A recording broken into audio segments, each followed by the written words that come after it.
Сәлеметсіз ме балалар? Бүгін 18-ші сабақты өтетін боламыз. Каналымызға міндетті түрде подписаться батырмасын басып, жазылып алыңыздар. Сіздер үшін пайдалы сабақтар шығып отырады. Көркем мінез дегеніміз не? Мәтін және оның құрылымы. Тыңдаған мәтіннің әр бөлігі бойынша тірек сөздерді белгілеуді, мәтіннің құрылымдық бөліктерін анықтауды үйренемін. 15-ші жаттығу. Тыңда. Аттылар үлкен үйдің сыртына келіп тоқтады. Бұларды бір топ адам күтіп тұр екен. Бұл топқа қарай ауылдың үлкендері де жан-жақтан дабырлап сөйлеп ағылып келе жатыр. Осы жиынға екі жолдасынан озып келіп бұрын түскен Абайдың атын біреу алып кете берді. Бала көп ішінен ең алдымен өзінің шешесін көріп қалды. Соған қарай жүре беріп еді, шешесі анадай жерде тұрып: «Әй шырағым, балам, ар жағында әкең тұр, әкеңе сәлем бер» деді. Абай жалт қарады. Қонақ үйдің сыртында екі-үш үлкен кісі мен әкесі Құнанбай тұр екен. Бала ыңғайсыздықпен қысылып, шешесінің айтқан сөзінің мәнін ұқты да әкесіне қарай тез бұрылды.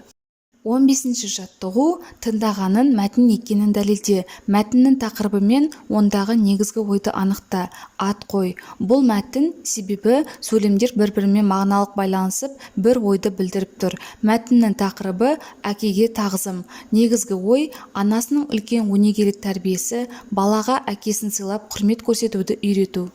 Мәтіннің неше бөліктен тұратынын анықта. Мәтіннің кіріспе, негізгі және қорытынды бөліктерінде не туралы айтылған? Мәтін 3 бөліктен тұрады. Кіріспе бөлімде бір топ адам және ауылдың үлкендері жиналып жатырғандығы айтылған. Негізгі бөлімде Абайдың көп ішінен анасын бірінші көріп, амандасқысы келгені және анасы алдымен әкеңе сәлем бер деп айтқан ақыл айтылған. Қорытынды бөлімінде Абай анасының сөзін ұғып, әкесіне бет алғандығы айтылған. Әр бөліктегі тірек сөздерді тап, сол тірек сөздер арқылы әр бөліктің мазмұнын бір-біріңе айтып көріңдер. Тірек сөздер: аттылар, бір топ адам, ауылдың үлкендері, жиын, Абай, Құнанбай, шырағым, сәлем бер, мәнін ұқты. 16-ші жаттығу. Мәтінді оқы.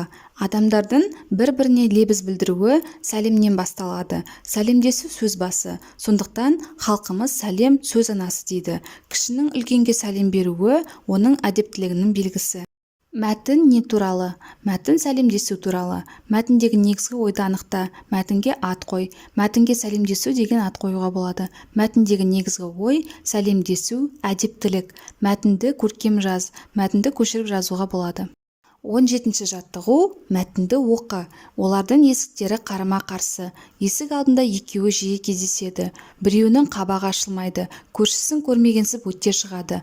Ал екінші көрші күлімдей қарап амандасады. Бірақ оның қатулы қабағынан тосылып қалады.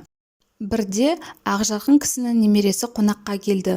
Ол ешкімді жатырқамайтын көңілді бала болатын. Қабағы қату көршінің алдынан шыққан балақай: «Сәлеметсіз бе?» деді қуана дауыстап.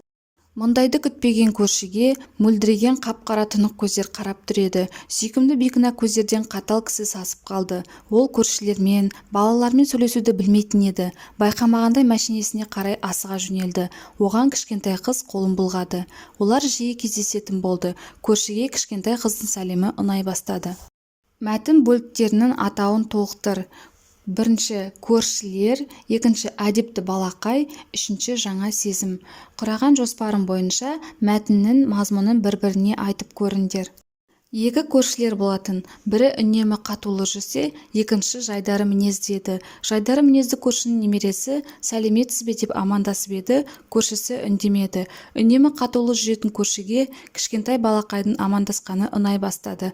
Олар осылайша жиі кездесетін болды. 18-ші жаттығу. Тыйым сөздерді сәйкестендір. Жасыл кеннің алдын кеспе, сөзін бөлме. Бұл әдепсіздік. Кісіге қарап есінеме. Есінегенде аузынды міндетті түрде қолмен жабу керек. Үлкеннің алдында ізетті бол. Бұл үлкенге деген құрмет. Малды басқа ұрма, теппе, ырысынан айырыласың. Осымен сабағымыз аяқталды. Сабақ пайдалы болған болса, лайк басып, достарыңызбен бөлісуді ұмытпаңыздар.